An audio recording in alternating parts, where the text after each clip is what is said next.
I want to know मेरा nation कैसे पैसे कमाता और कितना कमाता।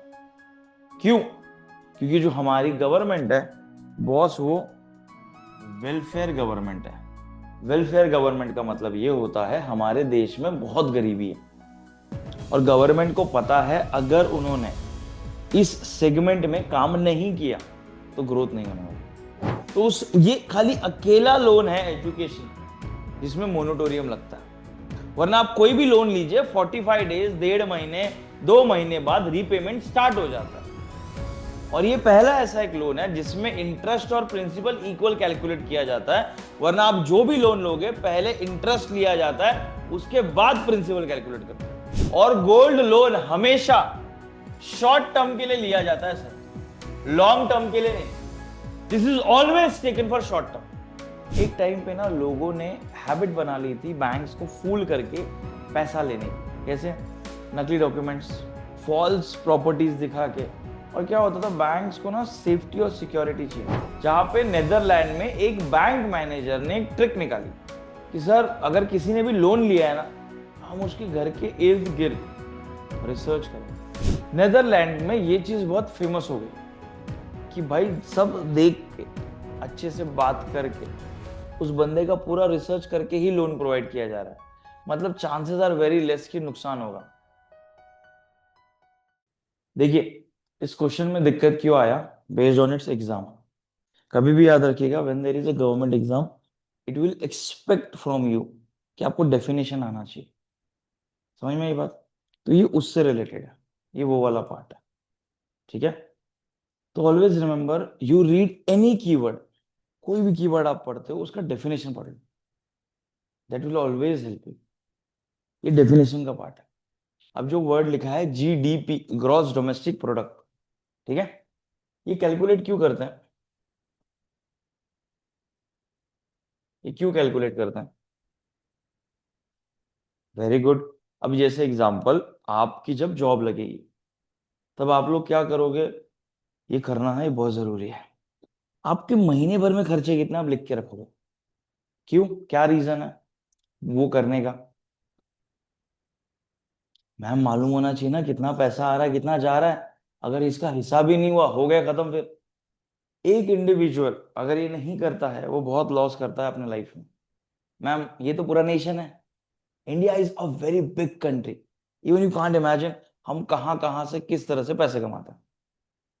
तो आपको पता होना चाहिए ना आपका नेशन पैसे कैसे कमा रहा है। करेक्ट? अब मुझे बताइए, इंडिया के सोर्सेज ऑफ इनकम क्या क्या है? इसमें अपन टैक्स कंसिडर करते हैं सोर्सेज ऑफ इनकम में। ठीक है? बताइए मुझे, इंडिया के सोर्सेज ऑफ इनकम क्या क्या है? टैक्स? कैसे भूल सकते हो, ये तो बहुत बड़ी चीज है। हाँ, IT sector, perfectly correct, very good बेटा। और इंपोर्ट में नहीं खर्च पैसा आता, जाता है पैसा एक्सपोर्ट। बट हम ज्यादा नहीं कर पाते हैं, बट अपना है सपना कि करना है ये भी। और और फार्मा, सनराइज सेक्टर है भाई, बहुत पैसा है इसमें। तू क्या ओल्ड बुक स्कूल्स में जा रहा है क्या? हाँ, देखो ना, एक आंसर एकदम मॉडर्न और एकदम ओल्ड। एक गोल्ड रिजर्व में भी पैसा है अपना अच्छा खासा। ये फिक्स इनकम के आसपास है बट है पैसा। Tourism, very good Tanisha, tourism में भी पैसा है। बट कौन से वाले टूरिज्म में? Culture, very good. Medical tourism, hub है बॉस अपना मेडिकल टूरिज्म के लिए। रेमिटांसेस की बात कर रहे हो क्या? ये वर्ड भूलना मत। चलिए, रेमिटांसेस। और इंडिया का इन्वेस्टमेंट इन फॉरेन कंट्रीज, जो ये बोल रहा था ना अपना प्रिंस, हमने यूके, यूएस, ऐसी बहुत कंट्रीज में लैंड खरीद के रखी है। पता है आपको ये बात? गवर्नमेंट नहीं बताती। ये जो लैंड खरीदी हुई है ना, इससे हमें रेंट आता है, ये भी हमारा सोर्स ऑफ इनकम है। ये सारी चीजें मैं कंसिडर करूंगा। क्यों? उसके पीछे क्या रीजन है मेरा कंसिडर करने का? Simple, I want to know मेरा नेशन कैसे पैसे कमाता और कितना कमाता। क्यों? क्योंकि जो हमारी गवर्नमेंट है बॉस, वो वेलफेयर गवर्नमेंट है। ठीक है? वेलफेयर गवर्नमेंट का मतलब ये होता है हमारे देश में बहुत गरीबी है और गवर्नमेंट को पता है अगर उन्होंने इस सेगमेंट में काम नहीं किया तो ग्रोथ नहीं होने वाली। जैसे इंडिया को जब आजादी मिली थी, बहुत सारे लोग थे जो गरीब थे बेचारे, स्ट्रगल कर रहे थे, सफर कर रहे थे। वेलफेयर स्टेट तभी आया। Let them support, let them push, करो उनको एक चांस दो, let them give it a chance to grow. अब मुझे एक बात बताइए, गवर्नमेंट अगर वेलफेयर स्कीम नहीं लाएगी तो लोग ग्रो कैसे करेंगे? बताइए। अगर मुझे लोगों को ग्रो करवाना है तो मुझे गवर्नमेंट को ये वेलफेयर स्कीम पे काम करवाना पड़ेगा। अब गवर्नमेंट की वेलफेयर स्कीम्स कौन कौन सी हैं बताइए? स्कीम्स बताइए ना, आयुष्मान भारत, प्रधानमंत्री आवास योजना, ये सब स्कीम्स में गवर्नमेंट का खर्चा बहुत होता है, ऑलवेज रिमेम्बर। तो इस हिसाब से वो काम करते हैं proper. Are you people with me on this? यहाँ तक सब मेरे साथ में? जीडीपी वाले सेगमेंट में ये कैलकुलेशन होता कैसे, समझने की कोशिश करो। आप इनकम सारे पकड़ोगे, एक्सपेंडिचर्स भी पकड़ोगे। क्यों नहीं पकड़ोगे आप? आपको पता होना चाहिए ना आपके पास पैसा कितना आ रहा है और पैसा कितना जा रहा है। उसके बाद और क्या ऑप्शन है? अब इनकम में आप स्पेसिफिक किसी टैक्सेस पे नहीं लोगे, समझे आप? ये सारी चीजें उसमें आ जाए। इनफैक्ट आपका इंपोर्ट एक्सपोर्ट में खर्चा कितना होता है वो चीज भी आप कंसिडर कर सकते हो उसमें। और उससे इनकम कितना है वो नहीं देखोगे, क्योंकि अगर आप फॉरेन इनकम की तरफ देखने लगोगे तो आपको इस पे फोकस करना पड़ेगा। Gross national product. क्यों? क्योंकि ये ग्लोबल लेवल पे जा रहा है, इसमें रेमिटेंस कैलकुलेशन आएगा, जीडीपी में नहीं। Getting my point? क्योंकि रेमिटेंस वाले पार्ट में कुछ पैसा बाहर जाता भी है, यहाँ पे भी लोग रहते हैं। अगर आप एफसी कॉलेज में जाओगे, there are total 60 to 70 African students, 80 to 90 Middle East से आए स्टूडेंट्स जो पढ़ रहे हैं वहां। They are also part of it. समझ में आई बात? ठीक है, चलिए। ये टॉपिक है टाइप्स ऑफ लोन्स। ठीक है। अब आज बेसिकली एक छोटा सा इशू ऐसा हुआ है कि जो एआई सबमिट है, जो मैं जेन्युइनली कवर करना चाहता था, उसका आज फाइनल डे सबमिट का, क्लोजिंग डे बोलते हैं ना, इसमें सारे प्रेस रिलीज आते हैं। ठीक है। तो उससे पहले ये क्लोजिंग डेट जब आएगा, मैं तो नेक्स्ट लेक्चर में आपको पूरा कवर कराने वाला हूँ। बट ये एआई सबमिट हुआ क्यों था और हमारा सबमिट पूरे वर्ल्ड के सबमिट से अलग क्यों है, ये मैं चीजें आपको आज बताने वाला हूँ। सेकेंड थिंग, इस सबमिट का ओवरऑल पूरे वर्ल्ड में इंपैक्ट क्या होगा, मैं आपको ये बताने वाला हूँ। तो ये सारी चीजें हम एकदम एंड में डिस्कस करेंगे। बट बिफोर, मैं आपके लिए एक इकोनॉमिक्स का टॉपिक लाया हूं, टाइप्स ऑफ लोन्स। प्लीज लिख लीजिए। अब मुझे बताइए, बहुत सिंपल सा क्वेश्चन है, व्हाट इज लोन? अब मैं आपको एक बेसिक सा सिंपल क्वेश्चन पूछता हूं, what is a bank? Bank है क्या? What is bank? Bank is a financial institution. जैसे हमारे इसमें हम बोलते हैं हमारे क्लासेस के नाम में लगता है माई तैयारी इंस्टीट्यूट, तो ये भी तो एक इंस्टीट्यूशन है। ऐसा नहीं, bank is a financial institution, यहां सर पैसे का लेन देन नहीं होता है। फिर उसका प्रिंस का definition, which accept deposit and provide loan. Simple, ये इसी रॉकेट साइंस में चलता है। करेक्ट बोल सकते हैं, कीप मनी सेफ। देन इस पार्ट में एक इंटरेस्टिंग सी चीज बताता हूं आपको। बैंक ने अलग अलग टाइप्स के लोन इंट्रोड्यूस करे हुए हैं, क्योंकि बैंक का बिजनेस ही लोन पे चलता है। अगर वो लोन नहीं प्रोवाइड करे बैंक, तो नुकसान हो जाएगा, छोटा मोटा भी नहीं, बहुत बड़ा वाला। ठीक है। अब मुझे बताइए आप अपनी समझ से, बीट ऑनलाइन एंड और बीट ऑफलाइन, कि what is types of loan provided by banks. बताते रहिए, मैं लिखते रहूंगा। होम को मैं प्रॉपर्टी में कन्वर्ट कर दूं, चलेगा ma'am? And personal, very good.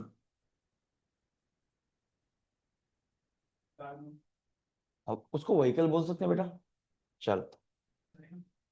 Health loan नहीं, हेल्थ इंश्योरेंस होता है बेटा, वो तेरे पर्सनल लोन में आ जाता है। हाँ, बिजनेस वाले को मैं एमएसएमई पकड़ लूं, लाइक सेगमेंट में और क्लैरिटी आ जाएगी आपको।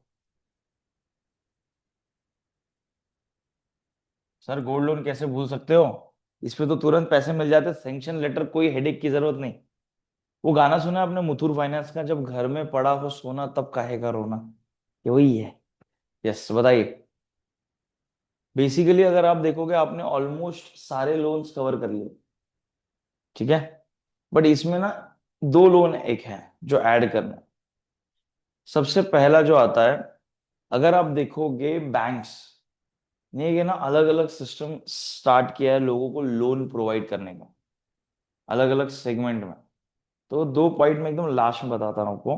पहले अपन ये सारे टाइप्स जो आपने लिखे हैं, मैंने लिखवाए मुझे, मैं आपको ये डिस्कस करता हूँ। सबसे पहले अपन आते हैं एजुकेशन लोन की तरफ। मुझे बताइए, एजुकेशन लोन एक बच्चा कब ले सकता है? कॉलेज की फीस भरने के लिए। कौन से कॉलेज की? 11th 12th? डिग्री कॉलेज पक्का? आपने देखा, आपने यहाँ पे कॉलेज में बच्चों को लेते हैं। एजुकेशन लोन आप कब लेते हो? जब आप मास्टर्स की डिग्री कर रहे हो, या फिर आप प्रोफेशनल डिग्री कर रहे हो, कि सर या मैम ये डिग्री के बाद सीधा नौकरी लगने वाली, there is no hurdle. Second thing, bank में इनको लोन किस बेसिस पे दिया? इनके एकेडमिक्स के क्रेडेंशियल्स के ऊपर, कि ये किस तरह से पढ़ रही हैं, ये किस तरह से आगे पढ़ेंगी। और आपको पता है एक बहुत इंटरेस्टिंग चीज है मैम, यस या नो में एग्री करना, जब भी आपका हर सेमेस्टर का रिजल्ट है आपको सबमिट करना पड़ता था बैंक में। क्यों करना पड़ता था? क्योंकि बैंक को डर था कि अगर मैम फेल हो जाती हैं हमारे पैसे डूब जाएंगे। डोंट वरी, इस एग्जाम्पल में एक चीज और मैं बताऊंगा आपको, रियल लाइफ एग्जाम्पल के साथ बताऊंगा। पहला। सेकेंड थिंग, इनको एजुकेशन लोन में बहुत इंटरेस्टिंग सी चीज मिली थी, जिसको हम बोलते हैं मोनाटोरियम। मोनोटोरियम का मतलब यह होता है कि जिस दिन इनकी लोन स्टार्ट हुआ, जिस भी दिन स्टार्ट हुआ, उस दिन से वो जो लोन है वो एक ब्रेक पीरियड पे चल रहा था। मतलब जैसे इनका लोन सैंक्शन हुआ, इनके बिहाफ पे बैंक ने फीस भर दी। बैंक ने 45 डेज के बाद बोला नहीं मैम रीपे कब करोगे, मैम रीपे कब करोगे, नहीं। इनको एक ब्रेक पीरियड मिला, कब तक? जब तक इनका कोर्स कंप्लीट नहीं हो रहा था। एक बार कोर्स कंप्लीट हुआ, उसके बाद बैंक ये देखता है कि इनका प्लेसमेंट कब होगा। Correct ma'am? और जब प्लेसमेंट होगा उसके 2 से 3 मंथ तक बैंक कुछ नहीं बोलेगा। क्यों? Because it is her first salary. थोड़ा इनको सेव भी करना पड़ेगा इनके अनसर्टनिटी के लिए। 4th मंथ से बैंक इनको ब्रांच में बुलाएगा, इनको बोलेगा मैम आपने जो यही बैंक में अकाउंट खोला यहां पे ऑटो पे लगेगा, प्लीज अपनी सैलरी को इससे लिंक कर दीजिए। जब इनकी सैलरी आएगी तुरंत बैंक अपने अपने अपना जो अमाउंट है वो हटा देगा, और इनका वो लोन वाला ड्यूरेशन स्टार्ट हो जाएगा रीपे करने का। तो उस ये खाली अकेला लोन है एजुकेशन जिसमें मोनोटोरियम लगता है। वरना आप कोई भी लोन लीजिए 45 डेज, 1.5 महीने, 2 महीने बाद रीपेमेंट स्टार्ट हो जाता है। और ये पहला ऐसा एक लोन है जिसमें इंटरेस्ट और प्रिंसिपल इक्वल कैलकुलेट किया जाता है। वरना आप जो भी लोन लोगे पहले इंटरेस्ट लिया जाता है, उसके बाद प्रिंसिपल कैलकुलेट करता है। बहुत इंटरेस्टिंग सा लोन है ये एजुकेशन, मजाक नहीं कर रहा हूं। अब आप बोलोगे सर ये मोनोटोरियम पीरियड पहले भी कभी यूज किया गया है? ऑफ कोर्स, ड्यूरिंग कोविड-19, जब पूरा नेशन, लोगों की जॉब छूट रही है, लोगों को जॉब से निकाला जा रहा है, कोई सुसाइड कर रहा है ये बोल के कि मेरे सर पे इतना लोन है, अब रीपे करूंगा कैसे मैं, इतने सब हेडेक्स हैं मेरे सर पे। तो गवर्नमेंट ने बोला कि लोगों को हम मोनोटोरियम पीरियड देंगे। 6 to 7 मंथ का मोनोटोरियम पीरियड था। मतलब बैंक वहां पे ना आपसे इंटरेस्ट कैलकुलेट करेगी, ना प्रिंसिपल लेगी, ना आप पे बाउंस चार्जेस लगेंगे। ये ब्रेक पीरियड कहा जाता है। जो इनको, आपका एजुकेशन कितने साल का था मैम? 4 साल तक मिला। एवरी ईयर होता था ऐसा। इनफैक्ट आपके, please don't take me in wrong way, आपके पेरेंट्स से ज्यादा bank manager was interested in your education. Ma'am क्या स्कोर आया, मैम रिजल्ट सबमिट नहीं किया आपने। इनफैक्ट जब ये बैंक में जाती भी होंगी तो मैनेजर मिलता होगा, बात करना भाई एजुकेशन लोन का स्टूडेंट है। क्यों? इंडिया में हर कोई एजुकेशन लोन नहीं लेता। It's a very big responsibility, guts बहुत लगता है इसको। हर रीपे भी तो करना है। सोचिए ना, कोई कोई बच्चा कम एज में डेब्ट ट्रैप में कैसे आएगा? उसमें हुनर है, टैलेंट है, और इच्छा भी है कि रीपे कर सकता हूं, तभी वो एंटर करेगा। इट्स अ वेरी रिस्की, मैं भी नहीं लू। Getting my point. Second thing, अब आपको मैंने बोला था स्टार्ट में कि सर मैं एक एग्जांपल बताने वाला हूं इससे रिलेटेड ही, एजुकेशन लोन से रिलेटेड। एक फेडरल बैंक का नाम सुना है? इट्स अ प्राइवेट बैंक, ठीक है। COEP कॉलेज का नाम सुना है? इंजीनियरिंग कॉलेज है, बहुत बड़ा कॉलेज है। उस कॉलेज में ये जो फेडरल बैंक है, उस कॉलेज के एक स्टूडेंट को उन्होंने लोन दिया था फी में। अब क्या हुआ, एवरी ईयर जो या तो एवरी सेम या तो एवरी ईयर आपको अपने रिजल्ट सबमिट करने पड़ते हैं बैंक में, एज अ प्रूफ कि आप पढ़ रहे हो और आप फेल नहीं हो रहे हो। इस बच्ची ने सबमिट नहीं किया, ठीक है। बैंक मैनेजर ने बोला, पूछा क्यों क्यों नहीं किया आपने इस सेमेस्टर का। उन्होंने बोला कि सर ये लास्ट सेमेस्टर है, रिजल्ट एक साथ एंड में आने वाला है। मैनेजर ने बोला ठीक है, होता है, किसी किसी कॉलेज का अलग अलग रूल होता है। उन्होंने बोला ठीक है। पर बैंक मैनेजर को आया फिशीनेस, उसने बोला एक काम करो, इनके HOD को फोन लगाओ, क्योंकि जब आप एजुकेशन लोन लेते हो आपको आपके कॉलेज के HOD ने तो प्रिंसिपल का नंबर सबमिट करना पड़ता है। उसने HOD का नंबर दिया, उसने कॉल लगाया, उसने स्टूडेंट का नाम बोला, उस HOD ने बोला इस बच्ची को 6 बैक है और 2 बैक और लगे तो ड्रॉप लग जाएगा। ट्रस्ट, इंजीनियरिंग बिना बैक के किया तो क्या इंजीनियरिंग किया है। करेक्ट, ये भी सच है। अब ये उस कॉलेज का रूल था। अब यहां पे बैंक मैनेजर आ गया स्ट्रेस में, ये बोल के कि यार अगर इसको बैक लगा, ये प्लेसमेंट में नहीं बैठ पाएगी, ड्रॉप लगा तो थर्ड ये रीपेमेंट कैसे करेगी। आप यकीन नहीं मानोगे, उसके पेरेंट्स से ज्यादा वो बैंक मैनेजर पैनिक कर गया। हर पेरेंट्स वेर इन दिल्ली, उनको वहां से इधर बुलाया और बोला इसको पढ़ने को बोलो। उसके फादर से ज्यादा वो बैंक मैनेजर समझा रहा है उसको कि बेटा पढ़ना क्यों जरूरी है लाइफ में, ताकि आपको प्लेसमेंट लगे और आप रीपे कर सको। That is the power of education loan. Getting my point, are people with me on this? ठीक है। अभी एक सेकेंड टाइप में आता हूं मैं, पर्सनल लोन की तरफ। अब आता हूं मैं पर्सनल लोन की तरफ। आपको पता है अपन ने एक बार एक टॉपिक देखा था, टाइप्स ऑफ अकाउंट्स। उसमें एक अकाउंट था सैलरीड अकाउंट। अगर आपको नहीं पता तो मैं बता देता हूं। एक अकाउंट होता है सेविंग्स अकाउंट, ये हम हर नॉर्मल इंसान खोलता है, इसको साइड कीजिए। सेकंड होता है करंट अकाउंट, जब भी कोई बिजनेस करंट अकाउंट खोलता है, ठीक है, कोई भी बिजनेस करंट अकाउंट खोलता है, उसके साथ साथ वो बिजनेस सैलरीड अकाउंट भी खोलता है। क्यों? क्योंकि मेरे एम्प्लॉयज हैं, मैंने उनका अकाउंट खोला है, मेरे को अगर सैलरी ट्रांसफर करना है इंटरनली बैंक के, बहुत जल्दी पैसा चले जाता है। वरना सपोज अगर मेरे को सैलरी ट्रांसफर करना है तो मुझे हार्डली 4 to 5 आवर्स वेट करना पड़ेगा, इधर झटके में तुरंत ट्रांसफर।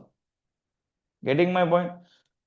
अब इस सिनारियो में अगर मेरे पास सैलरीड अकाउंट का पर्सन है, तो मेरे पास उसके अकाउंट की डिटेल्स भी होंगे, उसके अकाउंट में कब पैसा आता है, कितना आता है। सपोज किसी एम्प्लॉय को मोर देन 50,000 सैलरी है, 50,000 के ऊपर, हाँ salary more than 50,000।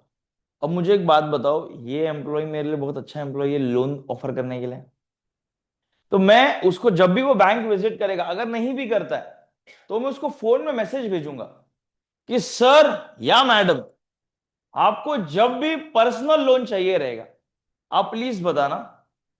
Rate of interest थोड़ा हाई रहेगा, बट हम कंसिडर करेंगे और आपको जल्दी लोन प्रोवाइड करेंगे। अब मुझे एक बात बताइए, पर्सनल लोन बेसिकली होता क्या है? मैं बताऊं, इंडिया एक इतना इंटरेस्टिंग देश है, यहां पे लोग बहन की शादी या खुद की शादी के लिए लोन लेते हैं, मेडिकल इमरजेंसी और एनी सॉर्ट ऑफ एक्सपेंडिचर जिसका पैसा नहीं है आपके पास। सिंपल, ये सेगमेंट उस पर काम करता है, पर्सनल लोन।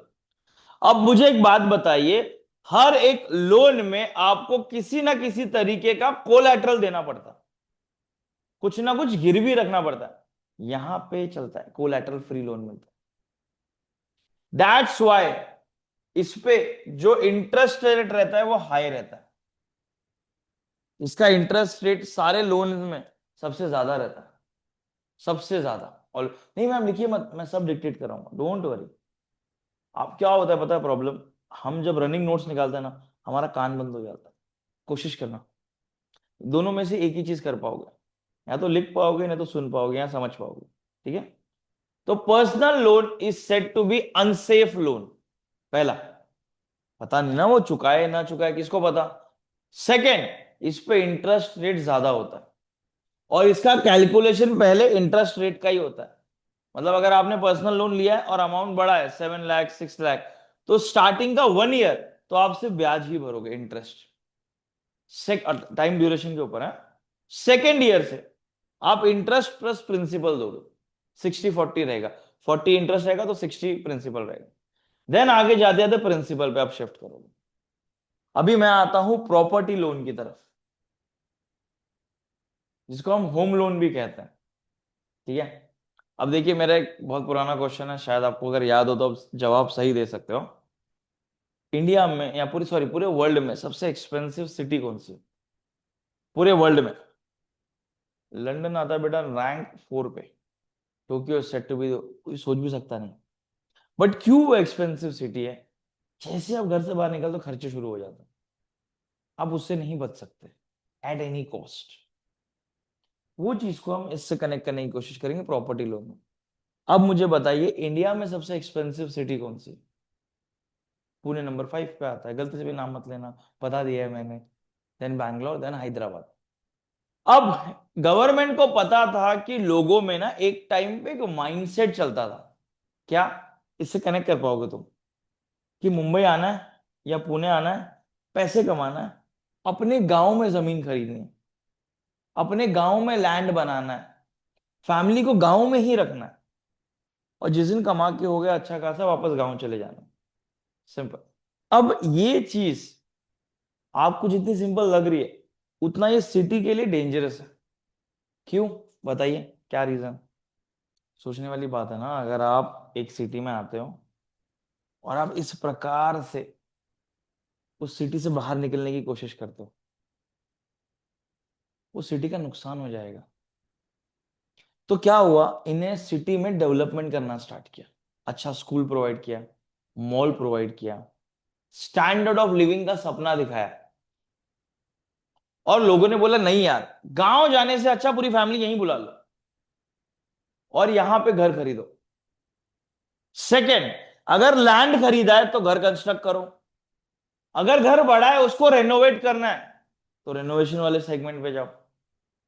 वो सारे तरीके के लोन प्रॉपर्टी लोन का पार्ट है। Getting my point? Are people with me on this? ये सारी चीजों के लिए, कंस्ट्रक्ट करने के लिए, खरीदने के लिए या रेनोवेट करने के लिए आप प्रॉपर्टी लोन लेते हो। इस पे इंटरेस्ट रेट हमेशा कम होता है as compare to other loans. क्यों? क्योंकि ये जो लोन होता है लॉन्ग टर्म के लिए होता है, 10 साल, 15 साल, 20 साल। तो आप किसी को हैवी इंटरेस्ट पे लूट नहीं सकते तब तक। तो इस पे इंटरेस्ट रेट हमेशा कम होता है, 8%, 9%, हार्डली गया तो गया 10%। क्योंकि मुझे लोगों को मोटिवेट करना है कि आप ज्यादा से ज्यादा लोन लीजिए। आपको याद है आपने एक स्कीम का नाम लिया था, प्रधानमंत्री आवास योजना। ये घर खरीदने से ही कनेक्टेड है। एक बात बताऊं आपको मैं, आवास योजना आया क्यों था? क्योंकि इतने बिल्डर्स ने प्रॉपर्टी बनाई है, खाली पड़ी हुई है। इतने टाउनशिप उन्होंने लिए हैं बट कोई ले ही नहीं रहा है रूम, मार्केट में पैसा ही नहीं है, और प्रॉपर्टी का रेट बढ़ते जा रहा है। वो भी रील पता है, पल पल बढ़ रहा है, एंड जेन्युइनली बढ़ रहा है पैसा। Pune is going from a transition phase. आज से 2 साल पहले और आने वाले 1 साल में जिसने प्रॉपर्टी पुणे में ले ली, वेल एंड गुड। अगर नहीं ले पाया, ही विल सफर, नहीं खरीद पाएगा। जैसे मुंबई का आज हाल है, करोड़ों के नीचे कोई बात नहीं करता, हाथ के बाहर चले गई मुंबई, अब नहीं खरीद सकते। मुंबई का हाल न्यूयॉर्क जैसे होगा, यहाँ पे छोटे से रेंटेड अपार्टमेंट में भी आपको लैक्स में रेंट पे करना पड़ेगा। Getting my point? अब आते हैं आपके फेवरेट लोन की तरफ, व्हीकल लोन। कब कब लिया जाता है व्हीकल लोन? 2 व्हीलर, 4 व्हीलर, या फिर कमर्शियल व्हीकल खरीदने के लिए। क्यों? क्या रीजन है? सर सिंपल सी चीज है, हमको एक आदत थी, हम पहले गाड़ी के शोरूम से कोटेशन लेते थे, फिर बैंक जाते थे और बैंक जाके वो फाइल जमा कर देते थे। फिर बैंक सोचता था कि इस बंदा या बंदी को लोन देना है कि नहीं देना। करेक्ट? अभी क्या होता है, कार शोरूम्स के अंदर ही फाइनेंस वाले बैठे रहते हैं। आपके लोन के बारे में आपको एक छोटा टॉपिक और बताऊंगा, एनबीएफसी। ये अंदर ही बैठे रहते हैं फाइनेंस वाले। ये क्या बोलते हैं, सर आप स्ट्रेस मत लो, आपको जो गाड़ी लेनी है लो, अपना सैलरी स्लिप दे दो, अकाउंट डिटेल्स दे दो, हम आपको लोन प्रोवाइड कर देंगे। अब ये चीज इतना फेमस क्यों है, क्या रीजन है, why people are more into this? There is simple reason behind that. पहले फोर व्हीलर की बात चलती थी, अभी आप सादा स्कूटी भी लेने जाओगे तो बहुत सारे शोरूम वाले स्कीम चलाते हैं कि सर 1 रुपया दीजिए और गाड़ी लेके जाइए। गुड़ी पाड़वा गणेश चतुर्थी के टाइम पे चलता है कि सर 1 रुपया दीजिए और फाइनेंस पे गाड़ी उठाइए और लेके जाइए। पुणे में एक बहुत फेमस फाइनेंस वाला है, टीवीएस का है, शेलार मोटर्स। उनका हर गुड़ी पाड़वा को सेल आता है, अभी गुड़ी पाड़वा आने वाला है ना, देखना 1 रुपए में गाड़ी लेके जाइए फाइनेंस के बेसिस पे। मतलब 80-90 थाउजेंड भी लोग लोन ले रहे हैं। ये पार्ट आता है व्हीकल लोन पे। सेकेंड, व्हीकल पे आज से 2 साल पहले इंश्योरेंस कंपनीज ने कंपलसरी इंश्योरेंस किया है बिकॉज ऑफ आरटीओ। इसमें बोला है कि गाड़ी रोड पे निकली है ना तो उसका इंश्योरेंस होना चाहिए, वरना आप पे फाइन लगेगा। तो जब आप लोन लेते हो तो वो कंपनी अपना ही इंश्योरेंस आपको चिपकाती है कि सर लोन के साथ आपको इंश्योरेंस भी लेना पड़ेगा, वरना लोन पास नहीं होगा। अभी हम आते हैं गोल्ड लोन की तरफ। अब लोग क्या सोचते हैं गोल्ड लोन में कि भाई गोल्ड खरीदने के लिए लोन मिलता है। आपके पास जो गोल्ड है आप लेके जाते हो बैंक के पास, बैंक वो गोल्ड को चेक करता है मार्केट वैल्यू अभी क्या चल रही है, उसमें थोड़ा सा कॉस्ट कम करके वो आपको लोन ऑफर करता है। If you are capable enough तो आपको मिल जाता है, अगर केपेबल इनफ नहीं हो तो नहीं मिलता। ये एक प्रॉब्लम है लोन के साथ। Getting my point? प्लस ये लोन का जो इंटरेस्ट होता है ये पर्सनल की कंपैरिजन में कम होता है, सबसे ज्यादा इसी का इंटरेस्ट होता है, always remember. Second thing, gold loan में जो कैश डिसबर्समेंट है वो तुरंत हो जाता है। Getting my point? उसमें जो कैश डिसबर्समेंट है, जो बोलते हैं ना पैसा है, वो तुरंत मिल जाता है। और गोल्ड लोन हमेशा शॉर्ट टर्म के लिए लिया जाता है सर, लॉन्ग टर्म के लिए नहीं। This is always taken for short term. आप लॉन्ग टर्म के लिए गोल्ड लोन ले ही नहीं सकते, इतना ज्यादा इंटरेस्ट आपको महंगा पड़ेगा। देन हम आते हैं बिजनेस लोन और एमएसएमई लोन की तरफ। मैंने जानबूझ के एमएसएमई लिखा, क्यों पता है? क्योंकि मुझे ना आपको गवर्नमेंट की एक स्कीम से इंट्रोड्यूस कराना था, मुद्रा। अब ये जो स्कीम है ना गवर्नमेंट की, बहुत इंटरेस्टिंग स्कीम है। इसमें अगर आपको बिजनेस लोन लेना है तो आप 3 टाइप के बिजनेस लोन लोगे। सबसे पहला एक्सपांशन पर्पस के लिए, कि सर मुझे मेरा बिजनेस एक्सपांड करना है, मेरे पास पैसा तो है बट मुझे मेरा पूरा पैसा नहीं लगाना। अगर लॉस भी हुआ तो मैं धीरे धीरे करके रीपे कर सकता हूं, बट एक झटके में फंड आया और कल को मेरे पास पैसा नहीं आया तो मेरा बिजनेस स्ट्रगल करेगा। तो लोन ले लो लॉन्ग टर्म के लिए, या कोई एसेट खरीद रहे हो, कोई कैपिटल जोड़ रहे हो। सेकेंड, वर्किंग कैपिटल के लिए, कि मेरे पास पैसा तो आने वाला है फ्यूचर में बट मुझे अभी बिजनेस रन करने के लिए पैसा चाहिए। Getting my point?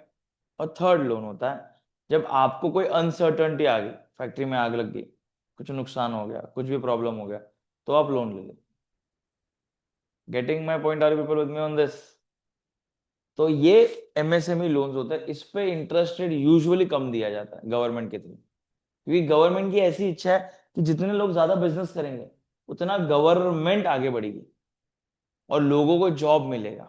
क्यों? क्योंकि मैंने आपको पास्ट में बताया, unemployment is biggest headache for India.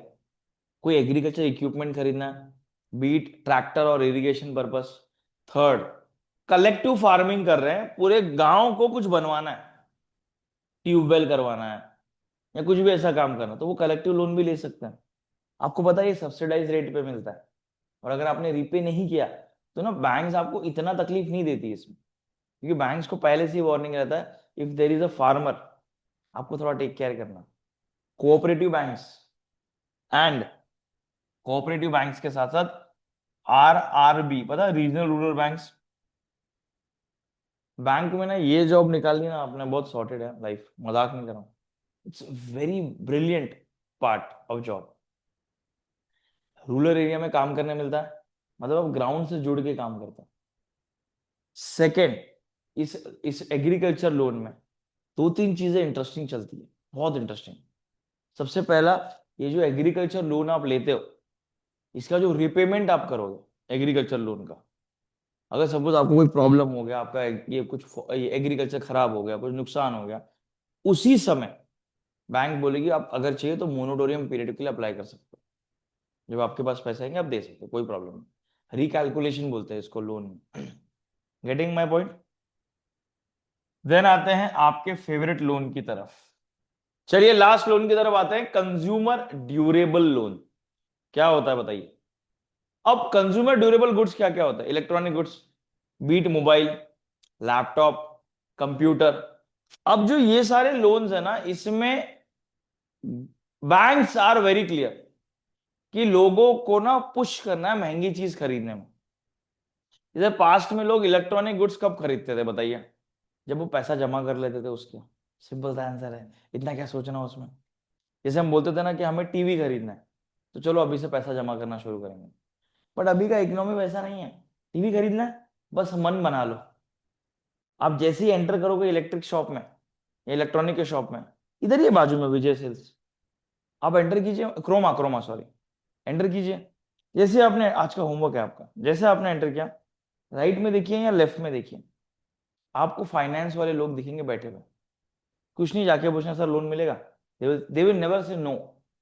They will say हाँ सर, 2,000 रुपये प्रोसेसिंग फीस है, 0 इंटरेस्ट पे आपको लोन मिलेगा, कंज्यूमर ड्यूरेबल। और आप गुड्स ले लीजिए, थोड़ा सा पेमेंट कर लीजिए, you are free. Done. Yes बच्चों, किसी को डाउट है? Sagar, Yash, Sheetal, Mayuri, Piyusha, Vaishnavi, Tanisha and Payal. Shall we move to another topic called CIBIL. देखो सिबिल को अगर समझना है तो आपको ना मैं 3 कंट्री के ट्रिप पे लेके चलूंगा, ठीक है? सबसे पहली जो कंट्री है वो है मेरा प्यारा भारत, इंडिया। देन मैं ले चलूंगा आपको USA. Then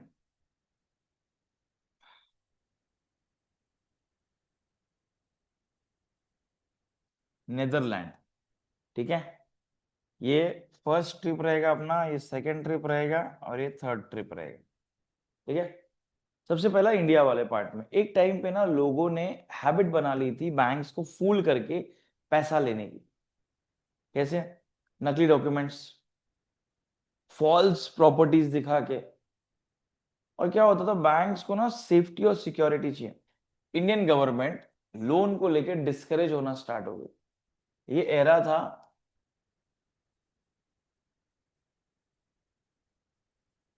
getting my point?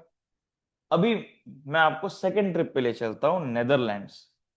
ये 18th century and mid 19th century तक की बात है, जहां पे नेदरलैंड में एक बैंक मैनेजर ने एक ट्रिक निकाली कि सर अगर किसी ने भी लोन लिया है ना, हम उसके घर के इर्द गिर्द रिसर्च करेंगे। जैसे सपोज एग्जांपल, आप जहां पे भी रहते हो, कितने साल से रह रहे हो? ये इसको पकड़ना चाहिए था, गलती क्या है। ऐसे टर्न लेके हम प्रिंस की तरफ जाते हैं। प्रिंस ने लोन के लिए अप्लाई किया, इसको यहाँ पे हो गया 14 ईयर्स। अब इसके नेबर्स झूठ बोलेंगे इसके बारे में। इसने अगर लोन के लिए अप्लाई किया है, इसका फाइनेंशियल स्टेटस उतना ही है जितना इसने बताया, तो मैं आऊंगा इसके पड़ोसी को पूछूंगा, इसके बिल्डिंग के नीचे जो किराने वाला है मैं उसको पूछूंगा, और मैं आसपास सब लोगों से इंफॉर्मेशन कलेक्ट करूंगा। देन ओनली मैं इसको लोन दूंगा, उससे पहले मैं नहीं देने वाला loan. Getting my point? Are you people with me on this? यहां तक सब मेरे साथ में? नेदरलैंड में ये चीज बहुत फेमस हो गई कि भाई सब देख के, अच्छे से बात करके, उस बंदे का पूरा रिसर्च करके ही लोन प्रोवाइड किया जा रहा है। मतलब चांसेस आर वेरी लेस कि नुकसान होगा। अब ये चीज एक नॉवल में आ गई। एक ऐसी नॉवल थी फिक्शनल, उसमें ये चीज लिखी हुई थी। अच्छा कॉन्सेप्ट है ना? अभी राइटर्स क्या होते थे, वो ऐसी सोसाइटी में घूमते थे, उनको कोई भी ऐसी इंटरेस्टिंग सी चीज दिखी वो लिख लेते थे, और वो नॉवल आई, ठीक है? अब समझने की कोशिश करो। कॉलेज में इनको पकड़ता हूँ। कॉलेज में कोई टॉपर था अपने? ऑफ कोर्स सब कॉलेज में होता है सर। तो टॉपर का ना एक अलग सा माइंडसेट होता है जैसे जो बाकी लोगों में नहीं होता। उसका एक रीजन है जेन्युइनली। टॉपर का माइंडसेट ये होता है कि अगर मुझे कॉपी करने भी मिले तो मैं ना थोड़ा देख के समझ के और कुछ मैं मेरे एंड से भी ऐड करूंगी या करूंगा, तभी मैं वो लिखूंगा। लगना चाहिए मेरा भी टच है उसमें। वही अमेरिका ने किया। अमेरिका ने बोला हम हमारे जितने भी लोग हैं सबका डेटा ऑनलाइन डालेंगे, सबका डेटा। और ऑनलाइन वो डेटा आने के बाद will have a cross check on that data. वो डेटा प्रॉपर तरीके से क्रॉस चेक करेंगे, वो सब चीजें हम करेंगे। इसके बाद ये जो डेटा है ऑनलाइन जितना भी हमने कलेक्ट किया है सारी चीजें, इस डेटा के बेसिस पे अगर वो बंदा क्रेडिबल है तो उसको लोन देंगे, अगर नहीं है तो नहीं देंगे। अब वो डेटा क्या है, उसने कितने बार लोन के लिए अप्लाई किया, उसने पास्ट में लोन किस तरह से रिपे किया, थर्ड कितने ईएमआई बाउंस किए, ये सब का डेटा ऑनलाइन रहेगा। उसके नाम पे कितने लोन चल रहे हैं वो भी उसमें लिखा रहेगा। और उस कंपनी का नाम है, पूरा डेटा रखती है, पूरा A to Z। अब ये काम करती कैसे, जैसे आपको पता है आपका एक एक इंस्ट्रूमेंट होता है, एक गवर्नमेंट डॉक्यूमेंट है।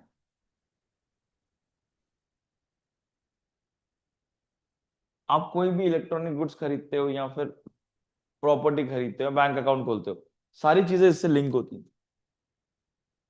Pan card number is very unique for everyone. ये नंबर है ना, अगर मैंने डाला प्रॉपर और सिविल के इंस्ट्रूमेंट में डाला आपके नाम पे कितना लोन है, जो जो चीजें आपके नाम पे चल रही हैं वो सारी मुझे इस पे दिखेंगी। Getting my point, are you people with me on this? ये इतना डेंजरस इंस्ट्रूमेंट है। सब बोलते ना काला चिट्टा पूरा खुल जाएगा। अब इससे क्या होगा, अगर सपोज मेरे पास पूरा डेटा है, जैसे सपोज एग्जांपल, मैं आपको पुणे का एग्जांपल देता हूँ। गूगल पे पता है, गूगल पे में नीचे सिबिल स्कोर लिख के आता है, चेक योर सिबिल स्कोर। आप क्लिक कीजिए, आपको आपका सिबिल स्कोर दिख जाएगा। अगर आपने कभी लोन नहीं लिया है, आप स्टार्टिंग में लोन ले रहे हो, तो आपका सिबिल स्कोर होगा, सबका स्टार्ट में इतना ही होता है, ठीक है। बाद में धीरे धीरे रीपे करते हो तो वो बढ़ते जाता है, और अगर इसके ऊपर गया है मतलब आपका सिबिल स्कोर अच्छा है। गेटिंग में सब लिखवाऊंगा नंबर, डोंट वरी। बट वो सिबिल स्कोर के थ्रू चलते एक लड़की को एक लड़के का रिश्ता है, ठीक है। और and female are very alert during arrange marriage, very alert. वो क्या करते हैं, वो हर एक चीज में उस लड़के को ऑब्जर्व करते हैं, ठीक है। और कम पड़ता है तो इंस्टाग्राम तो है आपको गाइड करने के लिए कि एक आइडियल लड़का कैसा होना चाहिए। उसको आप उसके हंसी में मत देखिए, उसके गुस्से वाले फेस पे देखिए। आपको वो वेटर को कैसे, ऐसी बहुत सारी बकवास चीजें इंस्टाग्राम पे दिखाती है। और अपने को चीजें याद रहती है, अपन उसको टेस्ट करना शुरू करता है। तो इस लड़की के जितने भी आइडियल गुण थे, जितने भी एक्सपेक्टेशन थे, वो लड़का मैच कर रहा था। ये तो कर रहा था, उसका पापा भी कर रहा था। And that girl was like यार इतना अच्छा फैमिली एग्जिस्ट करता है कलयुग में, कोई भी प्रॉब्लम नहीं है। And that girl was like कुछ तो खाली खाली लग रहा है, कुछ तो गड़बड़ है। क्योंकि एक चीज हमेशा याद रखना, किसी इंसान में सारी चीजें अच्छी हैं मतलब वो इंसान में गड़बड़ है फिर। सब चीज सब में अच्छी हो ही नहीं सकती, कुछ ना कुछ 19-20 होता है। इस सिनारियो में उस लड़की ने उसका गूगल पे चेक किया सिबिल स्कोर। उसका सिबिल स्कोर था, आप जब स्टार्ट करते हो आपका सिबिल स्कोर इतना होता है। आप जब लोन रीपे टाइम पे नहीं करते हो, आप ईएमआई बाउंस करते हो, आप फ्रॉड करते हो, आप डिफॉल्टर हो, तो धीरे धीरे इस लेवल पे आपका सिबिल स्कोर आ जाता है। Getting my point? और इसने वर्स्ट सिनारियो में सिबिल स्कोर आ गया था उनका। That was the thing. अब इस पिक्चर में जब ये सिबिल स्कोर इस लेवल पे पहुंचा था, उसको धक्का लगा। और आपको पता है, जब वो स्कोर पे क्लिक करते हो आपको पूरा काला चिट्टा दिख जाता है, कितने ईएमआई इसने बाउंस किए, किस किस बैंक में इसका लोन चल रहा है, किस किस बैंक में इसने अप्रोच किया है। अब आप खुद सोचिए, मालूम पड़ गया ना। Why he was a green flag? अब उस लड़की ने तुरंत पुलिस कंप्लेंट कर दी कि ये फ्रॉडस्टर्स हैं। फिर पुलिस ने जब उनको पकड़ा तब उन्होंने बताया कि we father and son was planning कि शादी कर लेंगे, दहेज का पैसा आएगा, उससे जितना भी लोन है उसका एटलीस्ट 25% तो रीपे करेंगे और फिर धीरे धीरे बिजनेस करेंगे। Life is very dangerous. Last year monsoon session में पार्लियामेंट में डिस्कस किया गया था कि इसको प्राइमरी डॉक्यूमेंट क्यों बनाया। ये बहुत डेंजरस है। अगर सिबिल स्कोर गिरता है ना, और अगर जिस लोन के लिए गिरा है आपने वो पूरा लोन रीपे भी कर दिया, तो भी आपका सिबिल स्कोर 5% बढ़ेगा। लेकिन अगर ईएमआई मिस करते हो या डिफॉल्टर हो तो सीधा 10% गिरेगा। और बहुत जल्दी जल्दी नहीं बढ़ता, बहुत टाइम लेता है बढ़ने के लिए। तो लोगों का बहुत नुकसान होता है। अभी सपोज आपका कोई लॉस वॉस हो गया, इसलिए आप रीपे नहीं कर पा रहे, बट सिबिल ऐसे अफेक्ट करेगा तो आप तो बहुत प्रॉब्लम में आ जाओगे। तो गवर्नमेंट ने बोला है, बट देखते हैं हमारी गवर्नमेंट क्या थोड़ी महान है। वो कैसा है, ठोकर खा के ठाकुर बनती है। पहले बहुत गलतियां करेंगी तब जाके सोचेंगे कि कुछ होना चाहिए नहीं होना चाहिए, वैसा हेडेक है।